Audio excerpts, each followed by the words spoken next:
You're watching News Now with Raychel Harvey-Jones. Welcome back to News Now. Welcome to Inside Crime, a series of interviews looking at law enforcement priorities across the tri-state area. Mark Holtzman was promoted to Chief of Police for Hagerstown in September of 2012 and officially sworn into the position in January 2013. I spoke to Chief Holtzman about the upcoming year regarding his goals for the department and the initiatives that helped to reduce crime in 2013. Well, thanks for taking the time to talk to us. I want to look back at your first year in office as Chief of Police here in Hagerstown. What are the achievements that you are most proud of, or what were the achievements in 2013 that you were the most proud of when it comes to kind of crime prevention? Yeah, crime prevention, we kind of focused on where the people are, in our schools, in our parks, in our downtown, and in our neighborhoods. And all of our initiatives are to focus on those things. So we strengthen our schools, school resource officer program. We increased the number of school resource officers that we have. We began daily checks with patrol officers in the schools, something that nationwide has been a trend, and we've picked that up and continued it throughout the entire school year and plan on doing that next year. That's where every officer working every day stops in a school and sees what's going on inside the schools. It's good for visibility. We've seen an escalation certainly in school violence over the last 2 years, and I guess you've put that in place to prevent anything happening. Right. We've got a real good response from the parents and from the teachers. They appreciate us stopping in, makes everybody feel a bit more comfortable. Also gets the officer more familiar with the school in case there is an emergency. They know where they're going to go. You've been in law enforcement a long time. What would you say are the biggest challenges that the police department faces or faced in 2013?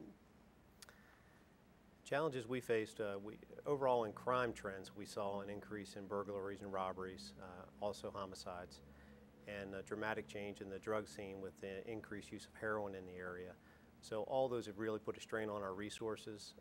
We were positioned pretty well to deal with them. Our homicides, the 4 that we had up before December, were closed by arrest. The latest one is still open.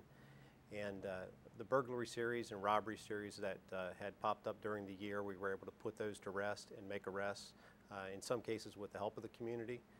We use a CompStat model of policing, which is just a crime meeting of sorts with some partner agencies. We use a crime analyst, and we would do what you'd think we would do, which was look at the dots on the map, try to draw conclusions and put operations on the street, notify the community in that area, and then we get real good response back from the community in this area. If we put door hangers out or knock on doors and let them know there's a problem in the area, within a day or two we get a phone call. That's the tip we need. We break the case and make an arrest. You mentioned the increased use of heroin, and you also mentioned to me prior to this interview about the prescription monitoring changes in the state. Heroin has kind of become the alternative to people who are addicted to painkillers. How can you elaborate on that? 2 major changes took place in the prescriptions with prescription drug abuse in the area and in Maryland in particular. One is, in general, the manufacturers have changed the chemical makeup of their pills to make them more difficult to shoot up in the old-fashioned way of doing it. So it's harder to abuse the drug itself. Secondly, in Maryland, they passed a prescription drug monitoring program, which makes it doctor shopping much more difficult for people to do. So those that are addicted to the pills turn to heroin. It mimics the same type of response in the body. So we believe that is contributing a lot to the increased use of heroin in the area, and we've also seen likewise a decrease in our prescription drug abuse cases that we've seen coming into our drug task force. So in one way the state has done a good thing, but it's kind of led to, people with any kind of addiction will always find a way, right? Yeah, addictions are very powerful, and you do have to treat the root cause. But we have definitely seen a shift from the pills towards the heroin. Now, when you were first promoted to chief, what were your initial goals? Initial goals for any chief are the safety of the community first and the officers that work at the department. So kind of taking an approach there, how can we improve the programs within the city and within the department to better train the officers. I took a community-oriented policing approach and an intelligence-led policing approach. So safety of the community and then community policing and intelligence-led policing were some of the 3 main focuses that I had as a chief. So tell me, what are your goals as we move into 2014? Sure. 2014, we're going to focus on increasing visibility. Mainly, we'll see that in the downtown and in the neighborhoods. We're implementing a neighborhood policing program, which is designed to attack the problems in the neighborhood, and not necessarily just the crime, but sometimes the problems can lead to the crime. So we're going to be focusing on gangs, guns, and neighborhood issues. All that will equate to higher visibility. So I hope we'll see more foot patrols downtown. We'll be adding additional police officers to the downtown squad here this spring. Hopefully get that staff up to around 7, maybe even 8 in that downtown unit as a whole, including our supervisors. They do work, they do walk out on the street, and are very much a part of what's going on downtown. We're going to continue to expand our visibility with auxiliary police as well. All that in the downtown, just in general, is designed to just increase visibility, increase the comfort level of the people coming downtown.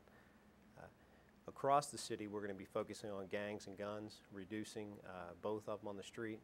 I hope to put back in place a street crimes type unit. We have not had that in about the last 2 years, and so we've repositioned and reorganized a bit within the department to free up some officers to make that happen. And we should see that later on, early summer, mid-summer, see what we're going to call a directed patrol unit. And they'll be out in uniform, high visibility, focusing on any type of gang activity, street level activity, and trying to get guns back off the street. We did have some positive, even though this past year we saw an increase in burglaries and robberies. We did focus on gun violence, and we did actually see a reduction in robberies that occurred with firearms. And we had a real good string there in the early summer, late summer, where the officers are really focusing on guns and got quite a number of guns off the street through just old-fashioned police work, traffic stops, getting in the cars, seeing what's going on, and we give a lot of credit to the officers for doing that. And we'll be featuring the second part of that interview with Chief Holtzman tomorrow on News Now. 8 people have been killed in the first 6 days of 2014 in Baltimore. 2 men were killed in a shooting just hours and miles apart in northwest Baltimore, continuing as a bloody start to the new year. Friday, Baltimore County Police Chief announced that the homicide rate in the county in 2013 was the lowest in decades, with a total of 19 homicides, the lowest since 1976. Well, if you like to take a cold plunge over the next couple of weeks, we have the perfect event for you. The Humane Society of Washington County is holding its 11th Polar Bear Plunge. The HMTV6 News team will be there fabulously freezing off our fur at Greenbrier State Park. Promises to be a great event. Stay with us. We'll be back at the top of the hour with more breaking news here on Channel 6.